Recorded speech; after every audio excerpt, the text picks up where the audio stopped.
Welcome back, Wonders. It's Naidra. In today's video, I'm going to show you guys an updated version of the Quill Volley build I shared with you guys a couple days ago. In this version, we're going to be focusing more on attack speed and also a much greater damage output. Since we've made some changes to the skill tree and the Paragon board, I'm going to take you through both of those first. We'll dive into our equipment, and then we'll also look at our Spirit Hall as well.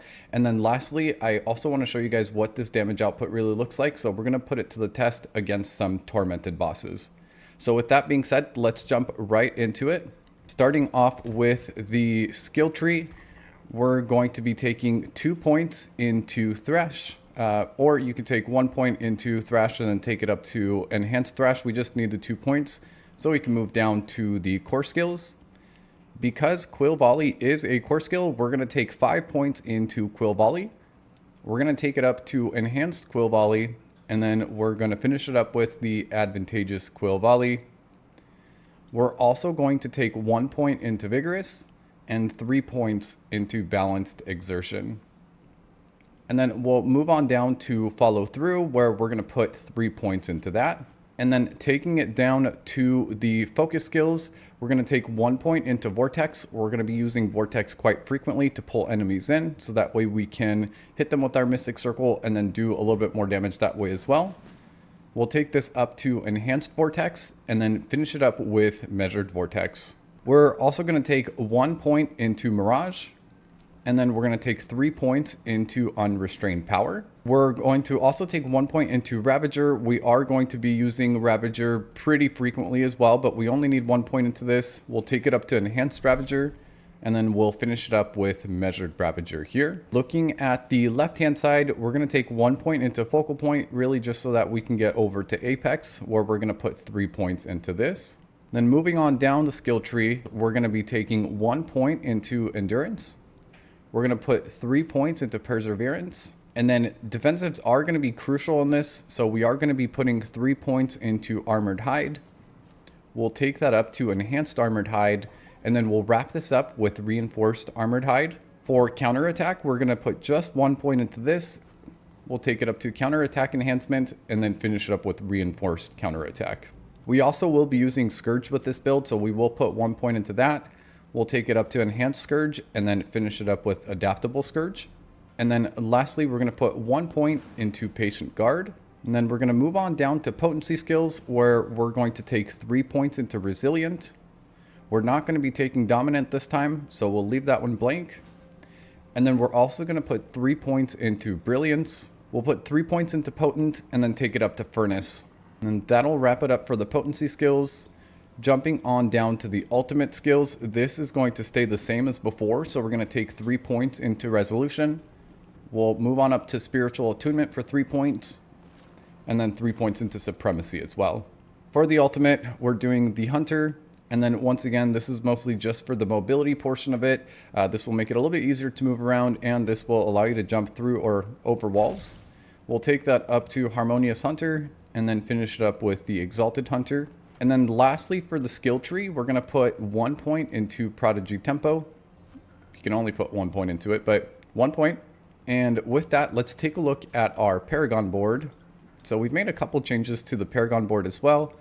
I still haven't maxed out my glyphs. In fact, I don't even have one glyph at level 100 yet. So still working on that. And once again, just like before, once we maximize on the glyphs and all of our gear, we definitely should be able to do even more damage and make this build even better. But for now, for the first board, we're going to take Spirit, and then we'll move on up to the next board, which is going to be Vicious Shield. And for this one, we're going to be taking Ritual.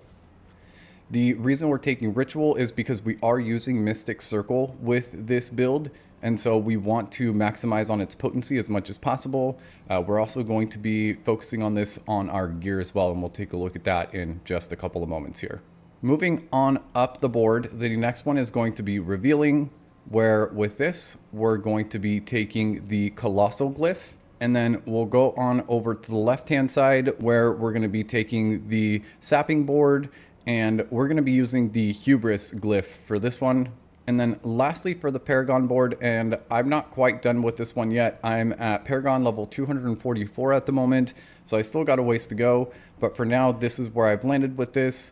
For this board, it's going to be the convergence board, where for this, we're using the fulminate glyph. And I had some of you guys asking last time if Quill Volley is a lightning build or a lightning skill. And yes, Quill Volley does do lightning damage. If we go back to the skill on the bottom right hand corner of the skill, it shows that this does lightning damage. So this will be benefiting from the fulminate glyph. If you guys are a higher level than I am at this point in the Paragon board, or if you're looking at this later, what we're going to do at this point is we're going to take the remainder of these nodes here. And then we're going to make our way over to the right where we're going to take the convergence glyph. And then we'll start making our way down where we're going to be taking the glyphs on the left. So elementalist here. And then we'll wrap it up with more resistances and more life on the right hand side. With that being said, let's take a look at our Spirit Hall. So for Spirit Hall, it stayed similar. The one difference we made for this is we changed Gorilla at the bottom. For Jaguar, we want as much ferocity as possible. So we went ahead and made that change here. And then another change that we made in comparison to the previous video is we did change up our mercenaries a little bit. So now we're here as our hired mercenary. The benefit to this is we are getting a little bit more armor if you still need more armor from here. But the most important one is going to be the 15% increased damage to enemies that are taunted by Rahir. So that's going to help us out a little bit as well. And then for reinforcement, we're doing Varyana this time. She's going to be using Bloodthirst. And this is going to happen anytime we cast the skill. The reason why we want Bloodthirst is because this is going to increase our attack speed as well. And we want to try to maximize on attack speed as much as possible. This is what's going to make us tanky. This is what's going to make us more powerful as well. I should mention in this build, you will not be able to get to maximum resistances while you're in Torment Tier 4. But you really don't need to. You should be able to survive without. If you are still feeling a little bit squishy or need it, feel free to throw on Tyrael's Might to help out with that. But for the purpose of this video, we're not going to be using any type of mythic uniques. And so jumping into our gear, as you can see, we do have maximum armor here. Our life should be at least 10,000. So I'm getting really close to that. 12,000 would be really beneficial. Once my gear is masterworked, we should be right around there. However, I don't have the materials, and I don't know if you guys have been having the same issue, but I just can't seem to get enough rawhide to be able to afford masterworking everything, at least not my armors. And then quickly before we go into the gear, just want to show you guys my resistances. So as you can see, I am struggling quite a bit with these, and right now these are actually a little bit boosted because of an incense that I have on. So looking at our gear, we're keeping the Rod of Kapaliki. If you have one with GAs, that's going to help out a lot. We want to try to focus masterworking on this one on maximum resource if possible. Crit strike is fine, and then chance for core skills to hit twice is also really good as well. For the runes for this guy, I'm using Cirque, Sir, and K. This is going to allow me to invoke Earthen Bulwark every time I'm casting the same non-channeled skill 3 times in a row. I'm going to be spamming Quill Volley all the time, so our Earthen Bulwark should be up pretty often, and this is going to help us out significantly with the defensives. Looking at our boots, we're going to be using the duelist aspect. We want to try to go for 5 ferocity with this one. I still don't have perfect aspects either. I feel like I've gotten so many legendaries that I've salvaged, and I've been salvaging for quite a while, and yet still I haven't been able to get the best ones. However, this is working just fine for me, so we're going to be going for maximum ferocity. As far as the stats, we want to have dex, maximum life, and armor on this one. If you can, get a GA on maximum life, and then also if you are doing your masterworking, try to hit all 3 of those on max life. For your tempers for this guy, we're doing barrier generation and movement speed. And then moving on up to the pants, similar idea here. We're going for max life and armor. For the third stat, we're going to go for 2 basic skills because our core skills count as basic skills as well. We're going to be benefiting from this. You also want to masterwork max life if possible on this one. As you can see, I failed to do this one here as well, but that's what's really going to help you get to that 12,000 mark that we're looking for. Moving on to the pants, for this one, we're going to be looking for max life, armor, and basic skills. Since our core skills do count as basic skills as well, this is going to benefit from that. When we're looking at our tempering, we're going to be doing barrier generation and max resolve stacks. And then if possible, when you're doing your masterworking, you want to try to hit max resolve stacks as much as possible. If you can't, max life is okay too. That'll help us get past that 10,000 to 12,000 threshold. But we want to have as many resolve stacks as possible, as that's going to increase our damage output. Looking at our gloves, we're looking for max life, attack speed, and resource cost reduction, where we're going to be masterworking our attack speed and our max life if possible. Again, max life, we want to try to get on every piece of equipment that we can, but the attack speed is really what's going to help us out a lot here as well. So either one of those would be fine. For the tempers, we're looking for Mystic Circle, and we're also looking for Vortex size. And for the aspect, we're looking at the redirected aspect. Again, another one of those that I don't have a perfect aspect for. Mine's only at 58% block chance right now. However, you can get up to 70% for this guy. And then looking at our chest armor, we've got the apprehension armor. If you've got Tyrael Smite, that would work out really well, as that's going to help you with your resistances and your tankiness overall. But like I mentioned, because we're going to be moving so quickly with this build, we really shouldn't need to have maxed out resistances, but it can help, especially as you're beginning to just dive into this builder. If you haven't used it before, it would be super helpful. If you're not using Tyrael Smite, we're looking for Dex, max life, and armor for this one as well, where we're going to be masterworking max life. And then if you can get a GA on max life as well, that would be great. For tempers, we're going to go for barrier generation, and we're looking for resilient. Moving on to the helm, we've swapped out our Ebawaka helm for the bindings of Morris. This is going to help us significantly, and more specifically because we're able to get more maximum resolve stacks on this guy. For the stats, we're looking for Dex, maximum life, and maximum resource. And then for our tempering, we're going for barrier generation and maximum resolve stacks, like I mentioned. When you're doing your masterworking, we want to try to masterwork all of them into max resolve if possible. I just don't have the materials and the gold right now to be able to do that. So if you end up hitting on maximum life, that's fine too. But it's really important that once you have your perfect gear, if this is going to be your final build, you want to try to go for maximum resolve stacks. And then for the runes for this one, I'm using Yule and Zal. The purpose of that is it's going to give me an additional 20% maximum life for 6 seconds every time I cast a skill with cooldown, or every 4 times that I cast a skill with a cooldown. So basically, I'm going to be having this extra 20% maximum life almost all of the time, since I'm constantly casting multiple different skills that have a cooldown here. Moving on to our amulet, this stays the same. We're going to be using the Banished Lord's Talisman.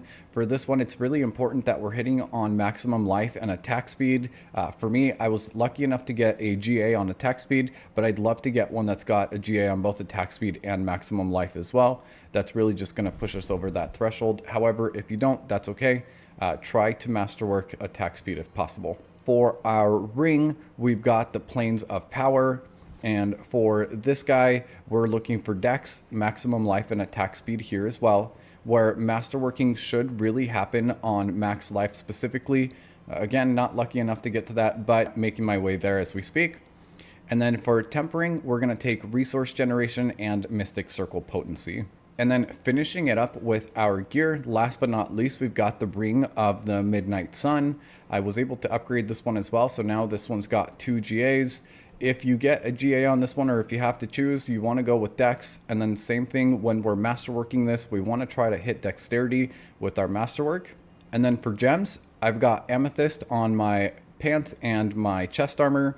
And then I'm using diamonds on my rings and my amulet. This is helping me out with my resistances a bit. And then as for the amethyst, this is going to help us with barrier generation. If for some reason you have more resistances than I do and don't need the diamonds in your amulet and your rings, you can put skulls in this as well if you haven't hit your armor cap, but you shouldn't need to do that. You should have already hit your armor cap by this point without having to need the help of the skulls. Now that I've shown you the skills, the Paragon board, we went through the mercenary, spirit hall, and then we also took a look at our equipment. The next thing to do is I do want to show you guys the damage output for this guy. So what we're going to do for this one is I'm going to go over to Duriel, and just for the purpose of demonstration, I'm going to show you how quickly we can take him down. Alrighty, so we made it over to Duriel. As you guys can see, we are currently in Torment 4 here. So let's go ahead and fire this up and see just what this build can do. The more we fire Quill Volley, the quicker our cooldowns are going to reset. So if you find yourself waiting for those cooldowns, you can just start firing off and that should take care of that for you. We're going to activate our passive. Oh, he's already dead.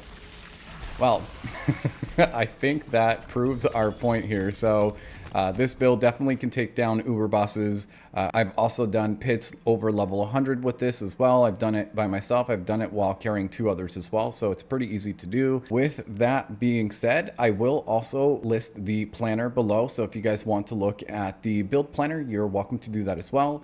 That's all I have for this video. Thank you guys so much for joining me. If you guys did enjoy this video, please don't forget to like, subscribe, and comment below. With that, until next time, Wanderers,